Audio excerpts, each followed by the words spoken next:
Welcome to NSN news. నేను మీ PR.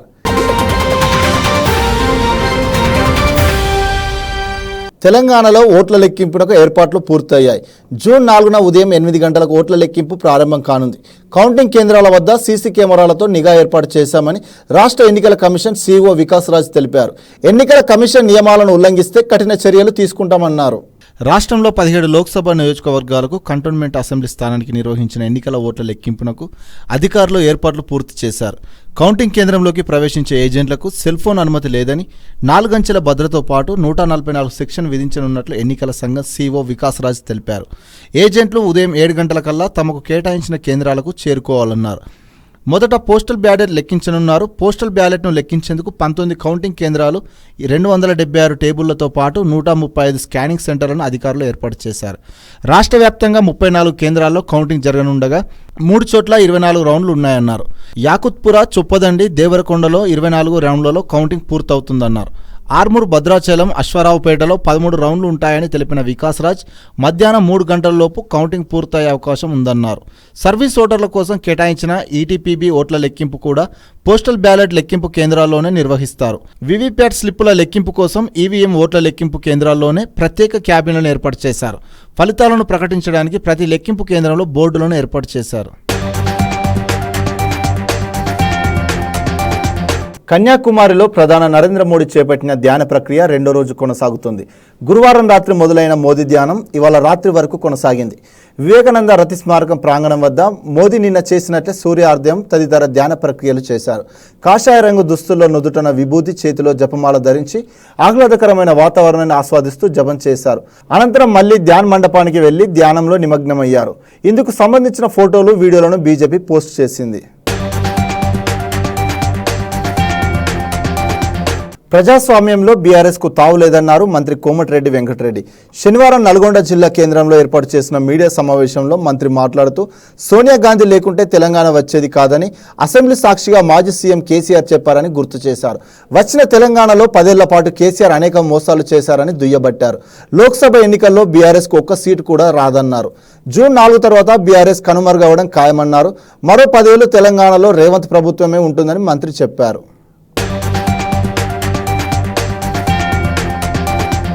ఈ ఏడాది ఏప్రిల్లో బాలీవుడ్ నటుడు సల్మాన్ ఖాన్ ఇంటి వద్ద కాల్పుల ఘటన తీవ్ర కలకలం సృష్టించిన సంగతి తెలిసిందే. ఇది ట్రైలర్ మాత్రమే, ముందుంది అసలు సినిమా అంటూ అప్పుడు గ్యాంగ్ స్టార్ లారెన్స్ బిష్నోయ్ సోదరుడు అన్మోల్ పోస్ట్ చేశాడు. తాజా పరిణామాలు చూస్తుంటే ఆ వార్నింగ్ నిజమేననిపిస్తుంది. బాలీవుడ్ యాక్టర్ సల్మాన్ ఖాన్ను కొంతకాలంగా టార్గెట్ చేసిన బిష్నోయ్ గ్యాంగ్ పక్కా ప్లాన్తో నటుడి హత్యకు కుట్రలు పన్నుతున్నట్లు తెలిసింది. ఇందుకోసం పాక్ నుంచి ఆయుధాలను తెప్పించింది కూడా. మరోవైపు అతడి కదలికలను ఎప్పటికప్పుడు చేరవేసేందుకు 15-20 మంది నిత్యం రెక్కి నిర్వహిస్తున్నట్టు ఇంటెలిజెంట్ వర్గాలు వెల్లడించాయి. బాంద్రాలో ఆయన ఇంటి వద్ద కాల్పుల కేసులో దర్యాప్తు చేపట్టిన ముంబై పోలీసులకు మరో హత్య కుట్ర గురించి తెలిసింది. సల్మాన్ కారుపై AK-47 తుపాకులతో దాడి చేసేందుకు బిష్నోయ్ గ్యాంగ్ ప్లాన్ చేసినట్టు నిఘా వర్గాల నుంచి సమాచారం అందింది. ఈ గ్యాంగ్ పాకిస్తాన్కు చెందిన ఓ ఆయుధాల సప్లయర్ నుంచి తుపాకులు కొనుగోలు చేసినట్లు సమాచారం. AK-47, M16, AK-92 తుపాకులు తెప్పించినట్టు తెలుస్తుంది. వీటితో సల్మాన్ ఖాన్ కారును చుట్టుముట్టి కాల్పులు జరపడం, పన్వేల్లోని ఆయన ఫామ్ హౌస్లోకి దూసుకెళ్లి బీభత్సం సృష్టించాలని నిందితులు పథకం రచించినట్టు ఇంటెలిజెంట్ వర్గాలు పేర్కొన్నాయి. ఈ కుట్రకు సంబంధించి తాజాగా బిష్నోయ్ గ్యాంగ్కు చెందిన 4 వ్యక్తులను నవీ ముంబై పోలీసులు అరెస్టు చేశారు. గ్యాంగ్స్టర్ లారెన్స్ బిష్నోయ్, అతని సోదరుడు అన్మోల్, మరో గ్యాంగ్స్టర్ గోల్డిబ్రార్ సహా 17 మందిపై పోలీసులు కేసు నమోదు చేశారు. అయితే ఈ ఏడాది ఫిబ్రవరి నుంచి పాన్వేల్లోని నటుడి ఫామ్ హౌస్ పరిసర ప్రాంతాల్లో బిష్నోయ్ గ్యాంగ్కు చెందిన 15-20 మంది నివసిస్తున్నట్లు దర్యాప్తులో బయటపడింది. వీరంతా ఈ ప్రాంతంలో నిరంతరం రెక్కి చేస్తూ సల్మాన్ కదలికలకు ఎప్పటికప్పుడు చేరవేస్తున్నట్టు సమాచారం. వీరి కోసం పోలీసులు ఇప్పుడు జల్లెడ పడుతున్నారు. జనవరిలోనూ సల్మాన్ ఖాన్పై దాడికి బిష్నోయ్ గ్యాంగ్ విఫలయత్నం చేసింది. పాన్వేల్లోని అర్పిత ఫామ్ హౌస్లోకి అక్రమంగా చొరబడేందుకు 2 దుండగులు ప్రయత్నించారు. నటుడి అభిమానులని చెబుతూ ఆజేష్ కుమార్, ఓం ప్రకాష్ గిల్, గురుసేవక్ సింగ్, తేజా సింగ్ అనే 2 వ్యక్తులు సెక్యూరిటీ చెకింగ్లో నకిలీ ఐడీలు చూపించారు. వారి కదలికలు అనుమానాస్పదంగా అనిపించడంతో సిబ్బంది వారిని అదుపులోకి తీసుకుని పోలీసులకు అప్పగించారు.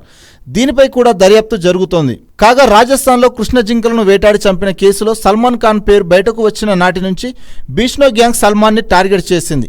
ఇటీవల కాలంలో తమ ప్రణాళికలను ఒక్కటొక్కటిగా అమలు చేస్తూ వచ్చింది. కెనడా కేంద్రంగా ఈ కుట్రలు జరుగుతున్నట్టు పోలీసులు అనుమానిస్తున్నారు.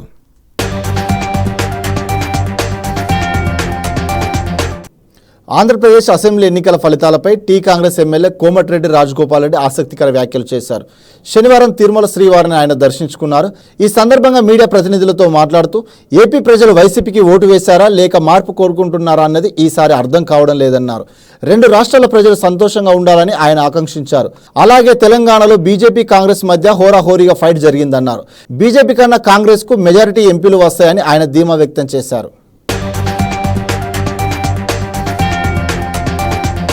రాష్ట్ర ఆవిర్భావ వేడుకలను ప్రజలంతా పండుగలా జరుపుకోవాలని మంత్రులు పిలుపునిచ్చారు. సికింద్రాబాద్ పరేడ్ మైదానంలో ఏర్పాట్లను మంత్రులు పొన్నం ప్రభాకర్, జూపల్లి కృష్ణారావు పరిశీలించారు. తెలంగాణ సంస్కృతి సంప్రదాయం చాటి చెప్పేలా కార్యక్రమాలు ఉంటాయని మంత్రులు తెలిపారు. రాజకీయాలకు అతీతంగా వేడుకల్లో పాల్గొనాలని మంత్రులు కోరారు.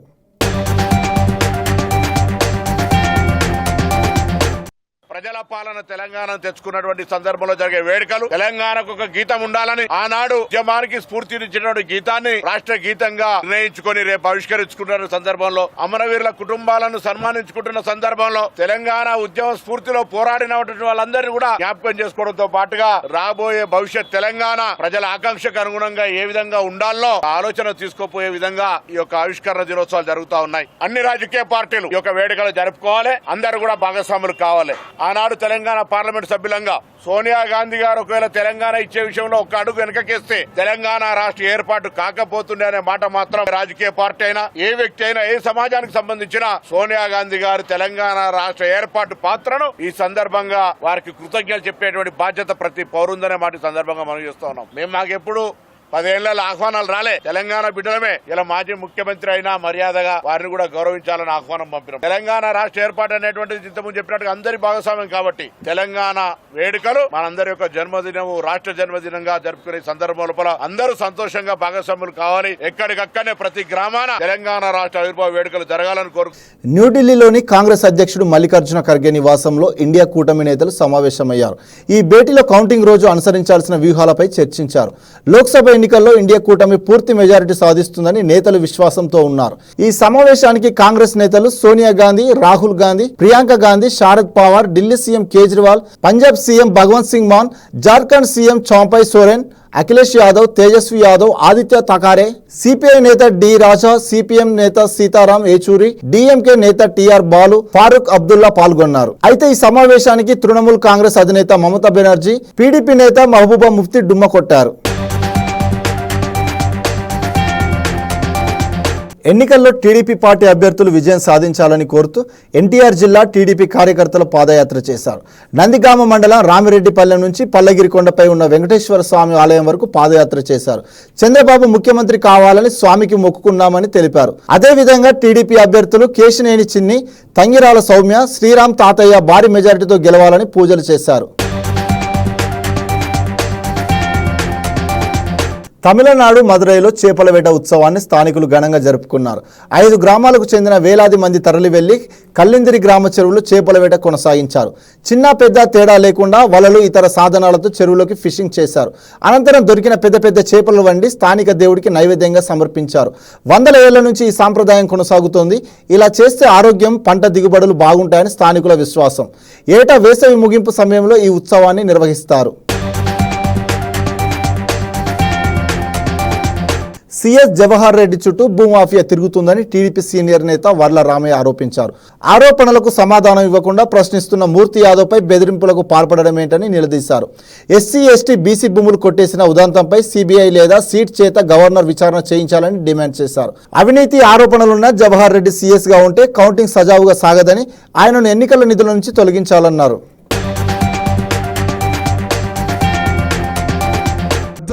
చుట్టూ ఈ రోజున ఒక పెద్ద భూ మాఫియా తిరుగుతూ ఉన్నది.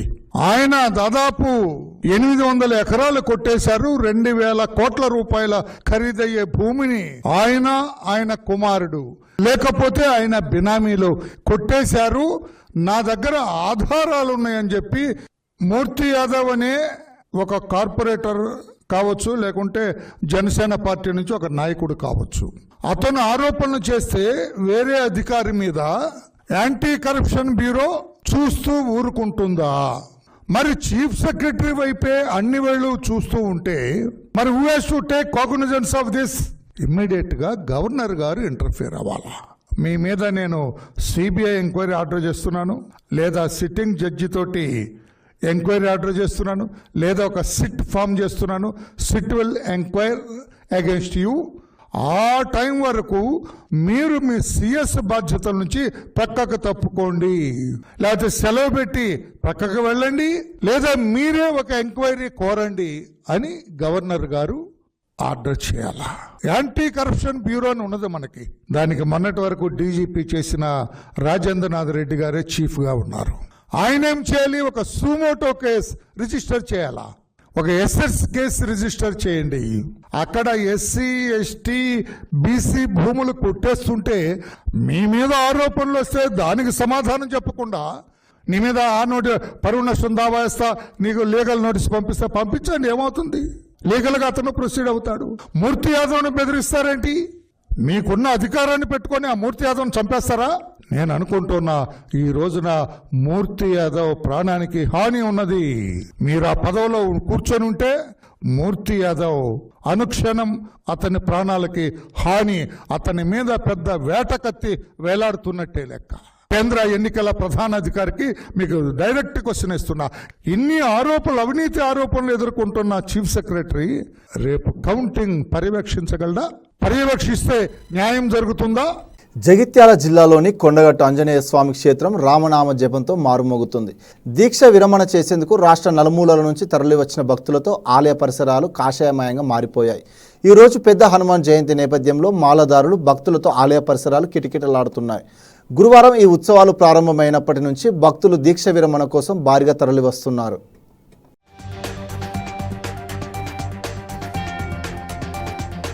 గొర్రెల పంపిణీ పథకం కుంభకోణంలో కీలక పరిణామం చోటు చేసుకుంది. ఈ కుంభకోణం విలువ సుమారు 700 కోట్లుంటుందని ఏసీబీ తాజా దర్యాప్తులో తేలింది. దీంతో రాష్ట్ర పశుగణాభివృద్ధి సంస్థ సీఈఓ రామచంద్ర నాయక్, తలసాని, మాజీ ఓఎస్డీ కళ్యాణ్ అధికారులు అరెస్టు చేశారు. గొర్రెల డిస్ట్రిబ్యూషన్ స్కామ్ మరో మలుపు తిరిగింది. పశుగణనాభివృద్ధి సంస్థ సీఈఓ, గొర్రెల మేకల అభివృద్ధి సమాఖ్య పూర్వ ఎండీ రామచందర్ నాయక్, మాజీ మంత్రి తలసాని శ్రీనివాస్ యాదవ్, మాజీ ఓఎన్డీ గుండమరాజు కళ్యాణ్ కుమార్ను ఏసీపీ అధికారులు అరెస్టు చేశారు. ఈ ఇద్దరిని విచారించిన అనంతరం 700 కోట్ల కుంభకోణం జరిగినట్టు ఏసీపీ అంచనాకు వచ్చింది. తొలుత సుమారు 2.1 కోట్ల నగదు మళ్లించినట్టు ఫిర్యాదు రావడంతో ఏసీపీ దర్యాప్తు ప్రారంభించింది. ఈ కేసులో ఇప్పటికే 10 మంది నిందితులను గుర్తించగా 6గురిని అరెస్టు చేశారు. ఏకంగా సీఈఓ స్థాయి అధికారి, మాజీ మంత్రి, మాజీ ఓఎన్డీ కూడా జైలు పాలయ్యారు. రామచందర్ గతంలో పశుసంవర్ధక శాఖ డైరెక్టర్గా కూడా పనిచేశారు. ఏసీపీ దర్యాప్తు నేపథ్యంలో ప్రభుత్వం ఫిబ్రవరిలో ఆయన్ను ఆ పదవి నుంచి తప్పించి పశుగణనాభివృద్ధి సంస్థ సీఈఓగా నియమించింది.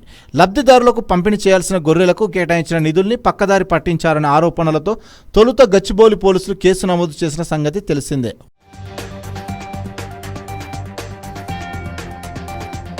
కాగా లబ్ధిదారులను ఏపీ తీసుకెళ్లి అక్కడ అమ్మకదారుల నుంచి గొర్రెలను కొనుగోలు చేయించారు. అమ్మకపుదారులకు చెల్లించాల్సిన డబ్బులను బినామీ ఖాతాలకు మళ్లించారు. బ్రోకర్లను, ప్రైవేటు వ్యక్తులను ఏర్పాటు చేసుకుని 2.1 కోట్లను మళ్లించినట్టు తేలడంతో ఆ నిధులు ఏమయ్యాయనే కోణంలో ఏసీపీ దర్యాప్తు చేసింది. బినామీ ఖాతాదారులను విచారించగా బ్రోకర్లు, అధికారుల పాత్రపై ఆధారాలు లభించాయి. ఈ కుంభకోణంలో కాంట్రాక్టర్గా వ్యవహరించిన మోయినుద్దీన్ కీలకంగా వ్యవహరించినట్లు ఏసీపీ అధికారులు గుర్తించారు. అరెస్టు చేసేలోగానే అతడు దుబాయ్కి పారిపోయాడు. అయితే సమాచారం రికార్డుల ఆధారంగా రామచందర్ కళ్యాణ్ల పాత్ర తెలిసింది. బ్రోకర్లు, ప్రైవేటు వ్యక్తుల సహకారంతోనే గొర్రెలు కొనాలని వీరిద్దరు రాష్ట్ర వ్యాప్తంగా పశుసంవర్ధక శాఖ అధికారులకు ఆదేశాలు ఇచ్చినట్టు వెల్లడైంది. దీంతో వీరిని అరెస్టు చేసి నాంపల్లి ఏసీబీ కోర్టులో హాజరుపరిచారు. న్యాయస్థానం వీరికి 14 రోజుల రిమాండ్ విధించడంతో చెంచల్గూడ జైలుకు తరలించారు.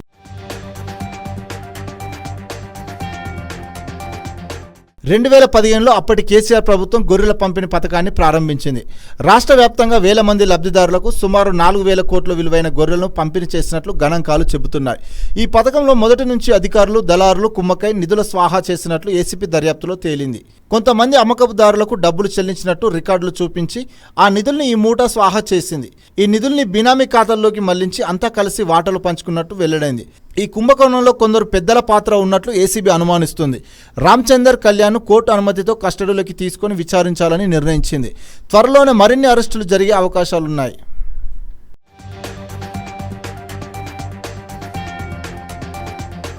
మేడ్చల్ జిల్లా మల్కాజిగిరి ఉప్పర్గూడ వద్ద ఓ గూడ్స్ రైలు పట్టాలు తప్పింది.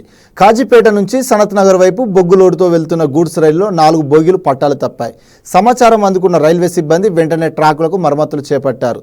రైల్వే పోలీసులు అక్కడకు చేరుకొని ఘటనా స్థలం వద్దకు ఎవరిని రానివ్వకుండా గట్టి బందోబస్తు ఏర్పాటు చేశారు. కాగా ఈ వారం రోజుల వ్యవధిలో రైలు పట్టాలు తప్పిన ప్రమాదం ఇది రెండోది కావడంతో ప్రయాణికులను భయాందోళనకు గురిచేస్తుంది.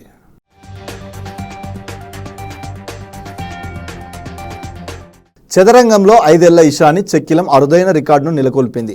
రాయ్చేస్ అకాడమీ ఆధ్వర్యంలో ఇనార్బిట్ మాల్ రోడ్ మైహూమ్ ఆఫ్రా అపార్ట్మెంట్లో నిర్వహించిన కార్యక్రమంలో కేవలం 2.23 నిమిషాల్లో 104 చెక్మేట్ ఇన్-1 మూవ్ ఫజిల్స్ను పరిష్కరించి ఔరా అనిపించింది. సంబంధిత వీడియో ఫుటేజ్ని world book of records London పరిశీలనలకు పంపించారు.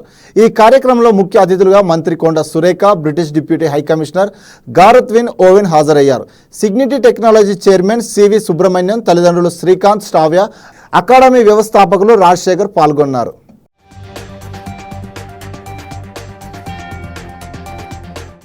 ఉద్యోగాలు ఇప్పిస్తామంటూ అమాయకులను ఒక కేటుగాడు బురిడి కొట్టించాడు. ఏకంగా 50 మంది నుంచి 2 కోట్ల రూపాయల వరకు వసూలు చేసి ఉడాయించాడు. కుత్బుల్లాపూర్ కోంపెల్లిలో నివాసం ఉంటున్న కేతవాత్ సంతోష్ అనే యువకుడు ఇండియన్ ఎయిర్ ఫోర్స్లో ఉద్యోగాలు ఇప్పిస్తానంటూ నిరుద్యోగులతో నమ్మబలికాడు. వారి నుంచి 2 కోట్ల రూపాయల వరకు తీసుకొని యువకులకు ఫేక్ హాల్ టికెట్లు, ఫేక్ నియామక పత్రాలు ఇచ్చి పరారయ్యాడు. మోసపోయామని గుర్తించిన బాధితులు పోలీసులను ఆశ్రయించారు.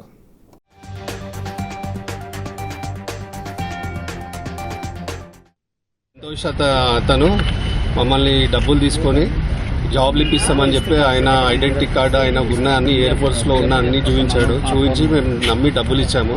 డబ్బులు ఇచ్చాక ఎగ్జామ్ రాయించి హాల్ టికెట్ ఇచ్చాడు, ఎగ్జామ్ రాయించాడు, పోలీస్ వెరిఫికేషన్ చేయించాడు, మెడికల్ రిపోర్ట్ తీసుకొచ్చాడు గాంధీ హాస్పిటల్ నుంచి. అన్నీ చేసి 27th మేకి మాకు జాయినింగ్ ఉందని చెప్పేసి 26 రోజు తన ఫ్లాట్ లాక్ చేసుకొని వెళ్ళిపోయాడు. పోలీకి జాబ్ తెప్పిస్తా అని చెప్పి ప్రతి ఒక్కరి దగ్గర నుంచి 6 lakhs వరకు తీసుకున్నాడు. అలా ఆల్మోస్ట్ 50 మెంబర్స్ నుంచి తీసుకున్నాడు. ఆయన మాత్రం ఎయిర్ ఫోర్స్ ఎంప్లాయీకి ప్రతి దగ్గర చూపించుకొని మీకు జాబ్ ఇప్పిస్తా చేస్తానని చెప్పేసి ప్రతి దగ్గర చెప్పాడు. అట్ ది సేమ్ టైం ఈ రోజు రేపు అనుకుంటూ ఆల్మోస్ట్ 2 years డ్రాగ్ చేసుకుంటూ ఉన్నాడు. అందులో కొంతమంది అయితే ఏకంగా ఒక అబ్బాయి అయితే వాళ్ళ తల్లిది మంగళసూత్రం కూడా అమ్ముకొని ఇచ్చేయాల్సి వచ్చింది. అలాంటి మంది ఉన్నారు దాంట్లో. అస్సాంలో వర్షాలు తగ్గినప్పటికీ వరద కొనసాగుతుంది. 11 జిల్లాల్లోని 3.5 లక్షల మంది ప్రజలపై వరద ప్రభావం ఉందని అధికారులు తెలిపారు. 30,000 మందిని పునరావాస కేంద్రాలకు తరలించామని వెల్లడించారు.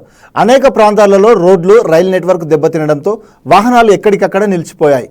కసార్ జిల్లాలో అధికారులు పాఠశాలలకు సెలవులు ప్రకటించారు. వరదలు పిడుగుపాటుతో ఇప్పటి వరకు 12 మంది మృతి చెందారని అస్సాం విపత్తు నిర్వహణ సంస్థ తెలిపింది. కొన్ని రైళ్లను దారి మరలించగా మరికొన్నింటిని రద్దు చేశామని north east frontier railway zone అధికార ప్రతినిధి తెలిపారు. రెమాల్ తుఫాన్ కారణంగా ఈశాన్య రాష్ట్రాలను నైరుతి రుతుపవనాలు ముందుగానే తాకాయని ఐఎండీ తెలిపింది. దీంతో అస్సాంలోని పలు ప్రాంతాల్లో భారీ వర్షాలు కురుస్తాయని పేర్కొంది.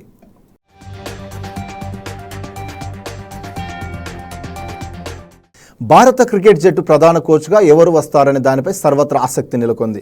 జూలై 1 నుంచి ఈ బాధ్యతలు చేపట్టాల్సి ఉంటుంది. ఈ నేపథ్యంలో భారత క్రికెట్ జట్టు హెడ్ కోచ్గా గౌతమ్ గంభీర్ ఎంపిక లాంఛనప్రాయమేనని క్రీడా వర్గాలు చెబుతున్నాయి. ప్రస్తుత కోచ్ రాహుల్ ద్రావిడ్ పదవీ కాలం జూన్ చివరితో ముగుస్తుంది. ఈ సమయంలో గంభీర్ను ప్రకటించడం ఖాయమేనని వార్తలు వస్తున్నాయి. మరోవైపు దీనిపై బీసీసీఐ నుంచి ఎలాంటి స్పందన లేదు. మాజీ క్రికెటర్లు మాత్రం తమదైన శైలిలో విశ్లేషణలు చేస్తున్నారు. తాజాగా టీమిండియా మాజీ కెప్టెన్, బీసీసీఐ మాజీ అధ్యక్షుడు సౌరభ్ గంగూలీ కూడా గంభీర్ వైపు మొగ్గు చూపుతూనే కీలక వ్యాఖ్యలు చేశారు. ప్రస్తుత కోల్కతా నైట్ రైడర్స్ జట్టు మెంటర్గా వ్యవహరిస్తున్న గంభీర్ ప్రధాన కోచ్గా దరఖాస్తు చేసుకున్నారో లేదో తెలియదు.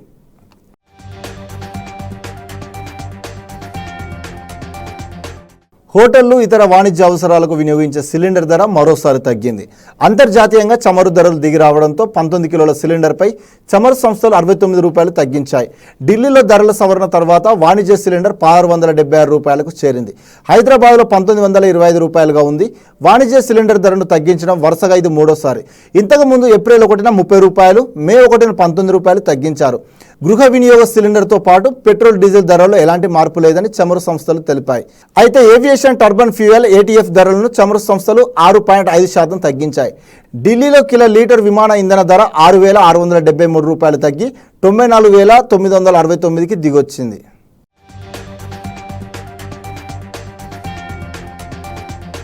ఓట్ల లెక్కింపు సజావుగా సాగేందుకు భద్రతా చర్యలను చేపట్టామని విజయనగరం జిల్లా ఎస్పీ దీపికా పటేల్ తెలిపారు. కౌంటింగ్ కేంద్రాల వద్ద 3 అంచెల భద్రత ఏర్పాటు చేశామన్నారు. లెక్కింపు సిబ్బంది, ఏజెంట్లు, ప్రజాప్రతినిధులు, మీడియా ప్రతినిధులు తప్ప ఎవరిని లోనికి అనుమతించబోమని స్పష్టం చేశారు. జిల్లాలోని సమస్యాత్మకమైన 100 గ్రామాల్లో పోలీస్ పికెటింగ్ ఏర్పాటు చేశామని వెల్లడించారు.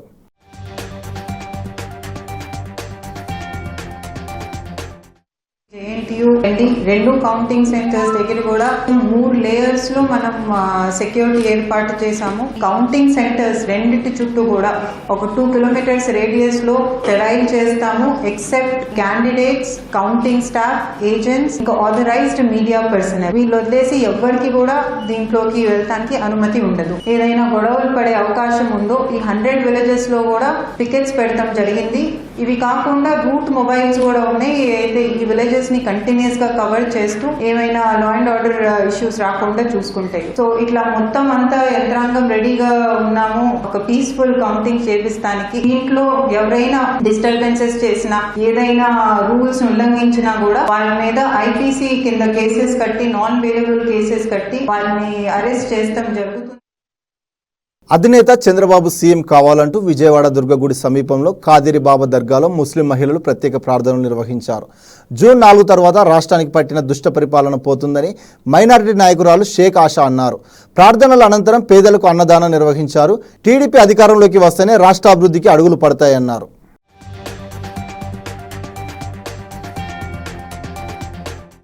4వ తారీఖు ఈ సైకోని తరిమేసేయాలని దువా చేసుకుంటా. మరి ఎన్టీఆర్ జిల్లాలో తెలుగుదేశం పార్టీ కేసినేని శివనాథ్ చిన్ని గారి ఆధ్వర్యంలో 7 నియోజకవర్గాలు కూడా అత్యంటి మెజార్టీతో గెలవాలని, నారా చంద్రబాబు నాయుడు గారు ముఖ్యమంత్రి అవ్వాలని, మా యువ నాయకుడు నారా లోకేష్ గారు మంగళగిరిలో ఆంధ్ర రాష్ట్రంలో ఎక్కడ రాలేని మెజార్టీతో ఆయన గెలుస్తున్నారని అల్లాతో దువా చేసి హజరత్ హుసేన్ షా షఖాదరి దగ్గరకు వచ్చి మనం దువా చేయడం జరిగింది. మరి అత్యంటి మెజార్టీతో వీళ్ళందరూ గెలవాలని అల్లాతో దువా చేసుకుంటూ మనం అంతా కూడా మరి ఈరోజు బీద వాళ్ళకి అన్నదానం చేస్తున్నాను. మరి మీరందరూ కూడా అల్లాతో ఆశిస్తారని, దువా చేస్తారని ప్రార్థిస్తున్నాను. ప్రముఖ digital payment platform Google pay payment సేవలను నిలిపివేస్తున్నట్లు గూగుల్ ప్రకటించింది. జూన్ 4 నుంచి అమెరికాలో గూగుల్ పే సర్వీసులను నిలిపివేయనున్న గూగుల్ ఇండియాతో పాటు ఇతర దేశాల్లో కూడా ఈ సేవలు బంద్ చేస్తారా అన్నది ప్రశ్నార్థకంగా మారింది. ఇలాంటి ప్రశ్నలతో గూగుల్ పే యూజర్లు సందిగ్ధంలో పడ్డారు. చేతిలో లిక్విడ్తో సంబంధం లేకుండా డిజిటల్ పేమెంట్ ద్వారా చెల్లింపు విధానానికి ఆద్యం పలికిన గూగుల్ పే పేమెంట్ సేవలను గూగుల్ నిలిపివేయనుంది. జూన్ 4 నుండి అమెరికాతో పాటు పలు దేశాల్లో గూగుల్ పే సేవలను నిలిపివేస్తున్నట్లు ప్రకటించింది. వివిధ దేశాల్లో గూగుల్ వ్యాలెట్ను విస్తరించేందుకు గూగుల్ పేను మూసివేయాలని నిర్ణయించినట్లు గూగుల్ సంస్థ చెబుతుంది. అయితే భారత్, సింగపూర్ లాంటి దేశాల్లో గూగుల్ పే ఎప్పటిలాగే పనిచేయనుంది. గూగుల్ పే, గూగుల్ వ్యాలెట్లు రెండు స్వతంత్రంగా వినియోగదారులకు యూపీఐ చెల్లింపులు, ఇతర లావాదేవీలకు ఎలాంటి అంతరాయం లేకుండా పనిచేస్తాయని గూగుల్ తెలిపింది.